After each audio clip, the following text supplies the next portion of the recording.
Buonasera a tutti e bentornati a In and Out, il tuo Grest in Onda, puntata numero 33. Come vedete non siamo in un oratorio, non siamo in una parrocchia, non siamo in mezzo ai ragazzi, siamo nel nostro studio a Padova perché queste ultime 3 puntate della stagione, di questa settima settimana, le dedicheremo a selezionare un po' a fatica, un po' a malincuore, alcuni momenti del viaggio che ci ha visto passare davvero in tanti posti, in tutto il Veneto. Abbiamo toccato praticamente tutte le province, quasi tutte le diocesi del Veneto, un viaggio davvero molto bello, ma avremo modo nell'ultima puntata di ringraziare tutti. Iniziamo dunque la scelta, che è stata un po' difficile per ovvie ragioni, perché tanti momenti sono stati davvero belli da vedere. È stato bello partecipare ed essere insieme ai ragazzi, agli animatori, ai genitori, ai sacerdoti, alle suore che hanno reso possibile le realtà del Grest, che ancora continuano anche per il mese di agosto. Purtroppo noi per ragioni di ferie non riusciamo a seguirli. Iniziamo dunque il nostro viaggio con i laboratori, un momento importante del Grest che occupa molto tempo, come lo occupano i giochi e lo occupa anche la riflessione, ma è un po' quello che poi concretamente lascia qualcosa. Allora andiamo ad iniziare con un laboratorio particolare per la collocazione, una parrocchia che si affaccia sulle rive di un fiume, il fiume Sile, quindi siamo nella città di Treviso, parrocchia di Sant'Ambrogio di Fiera, e quindi un laboratorio in qualche modo legato al fiume e poi ancora dell'acqua. Vedrete che cosa fanno questi ragazzi con dell'acqua, una pompa per biciclette e delle bottiglie, vediamo. Siamo vicini a un fiume, al fiume Sile, allora perché non un laboratorio di pesca? Qui ci sono 2 istruttori federali, Vladimiro e Davide. Che cosa fate con questi ragazzi? Beh, cerchiamo di dare una spiegazione logica di pesca ai ragazzi, non solo di pesca, perché la pesca la intendiamo come ultimo elemento. Partiamo dal settore acqua, andiamo sull'ecologia, inquinamento e dopo proseguiamo fino ad arrivare alla pesca vera e propria.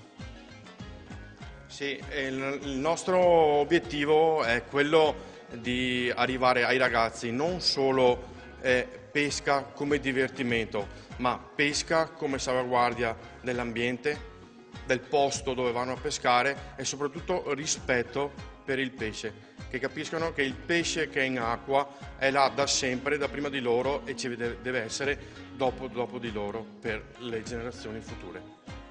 Ecco, facciamo la teleradiocronaca di questo evento, una pompa normale, pompa da bicicletta che riempie una bottiglia di una nota marca di una bibita del colore rosso, non la bibita di colore nero-marrone, ma l'etichetta di colore rosso. La pompa continua a gonfiare, si toglie la valvola in questo momento, poi si svita velocemente il tappo perché la bottiglia possa partire come un razzo davvero in una direzione davvero incredibile. Boom!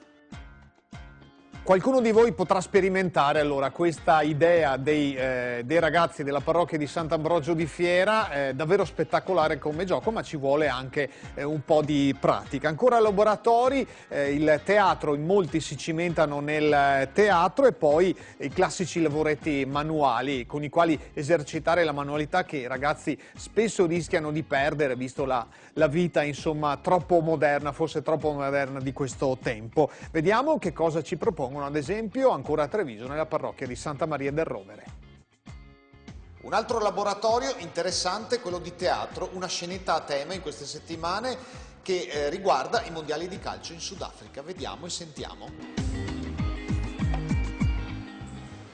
Ricordiamo ai telespettatori italiani che è stato indetto un concorso nelle patatine Amica Chips. Si può vincere un viaggio in Sudafrica per tutta la famiglia per assistere a una partita dell'Italia.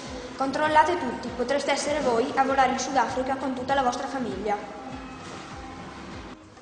Abbiamo vinto! Abbiamo vinto! Ma cosa abbiamo vinto? Abbiamo vinto un viaggio in Sudafrica per vedere i mondiali. Su, presto, preparate le valigie.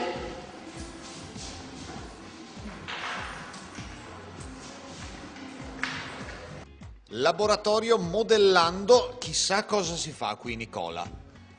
Allora, qui si fanno sculture con il DAS e con magari altre cose che poi dobbiamo colorarle e anche modellandole. Tu che cosa hai preparato? Io ho preparato questa tartaruga e l'ho colorata con colori diversi. Questo serpente, sempre di colori diversi. Questa casetta color blu.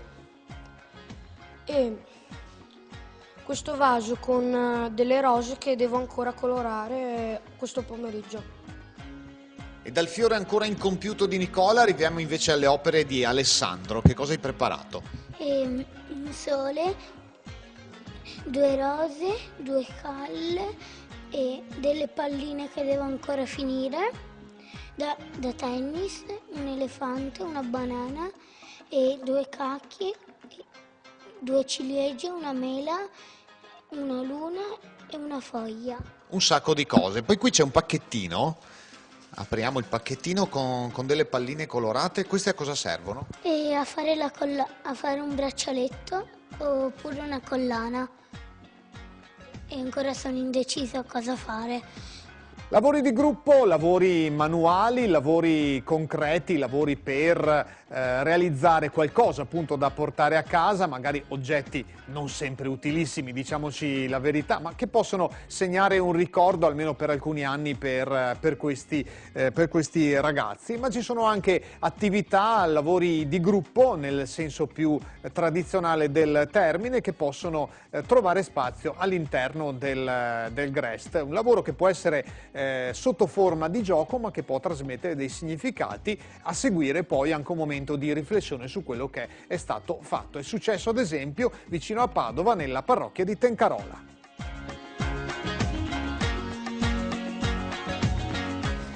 Ed ecco allora un'attività in corso di questo GREST con Lorenzo. Vediamo i bambini andare avanti e indietro con una spugna colorata. Che cos'è questa attività? Allora, prima i bambini li abbiamo divisi nelle 2 squadre, l'1 e il 2, e gli abbiamo dato una spugna di colore diverso, una rossa e una gialla.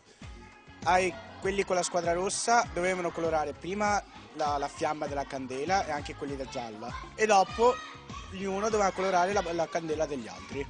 E che cosa c'è dietro come significato questa attività? Il simbolo della candela è comunque sempre il simbolo della luce, sempre dentro di noi, la fiamma che vive dentro di noi può essere anche considerata anche la fiamma di Gesù. La fiamma, la voglia anche di giocare, di divertirsi, ma anche di imparare, cercare qualcosa di interiore molto più profondo del normale. E poi in ogni candela c'è sia il giallo che il rosso. Sì, quindi anche l'unione delle 2 squadre, l'amicizia, tutte queste cose che si imparano in un GREST.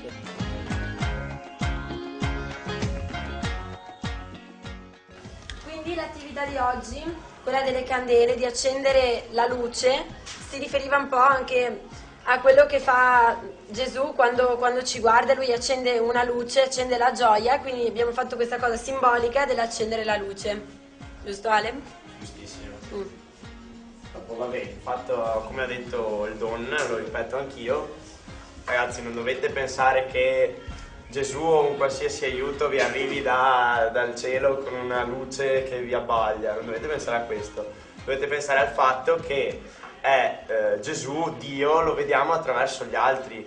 Lui non si manifesta così, tipo ho bisogno di Gesù, arriva e ti dice ah ciao, dai, come stai? No, lo fa un tuo amico, ma il tuo amico, diciamo, incarna Gesù, Dio. Quindi voi dovete vedere la vostra fede, il Signore, un aiuto, un appiglio nei vostri amici, nei vostri genitori, negli animatori. Tutto questo è Dio. Momenti seri nel GREST, momenti di divertimento soprattutto, è un po' la parola chiave che ritorna in tutte le nostre puntate del viaggio che abbiamo fatto quest'anno. Laboratori anche strani con un po' di inventiva particolare, questo va a merito certamente degli animatori e dei responsabili di queste attività. Vediamo ad esempio che cosa si sono inventati a Venegazzù.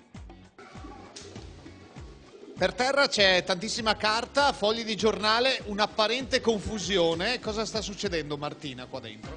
Questo è un laboratorio inusuale, infatti come vedete ci sono vari oggetti, c'è della carta del giornale e tutto ciò serve a sviluppare quella che è la creatività dei nostri bambini attraverso la musica, attraverso il linguaggio del loro corpo, senza parlare, appunto si divertono. senza parlare, quindi come fanno a comunicare? Comunicano appunto attraverso il loro corpo, infatti questo è un laboratorio che sviluppa la creatività facendoli diventare quasi dei clown.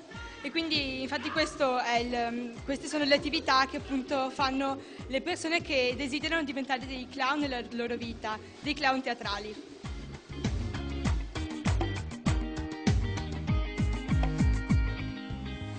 I laboratori certamente momento centrale, importante dell'attività, poi quando le ore si fanno meno calde nella seconda metà del pomeriggio, e quanto è stato caldo nel mese di luglio ce lo ricordiamo ancora, e bene, c'è poi il momento del gioco. E allora noi siamo andati a una festa, la festa diocesana di Treviso, oltre 5.000 tra ragazzi e animatori, un appuntamento davvero molto grosso, e lì il momento centrale costitutivo proprio di questa festa era quello del gioco. A decine i punti gioco, visitiamone alcuni in questo piccolo estratto di quella puntata.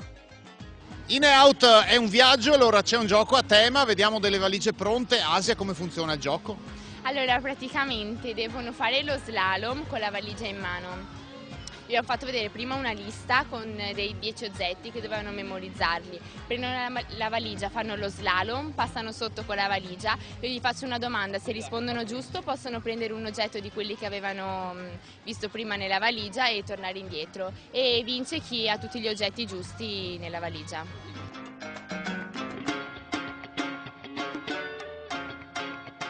Prima dell'inizio dei giochi abbiamo trovato un gruppo incredibile di personaggi stranissimi che riesce a ballare senza la musica, che è a circa 1 chilometro di distanza. Come fate? Musica dentro noi, anche se siamo preistorici e indiani. Cosa state preparando?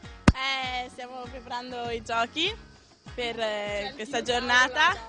Li stiamo sistemando, abbiamo portato tutto il materiale. Anche un maturando che è appena finito. Il maturando è appena finito, maturando. Lo stesso. Quindi maturato? Maturato. E aspettiamo che inizi questa giornata di giochi. Buon divertimento. Grazie.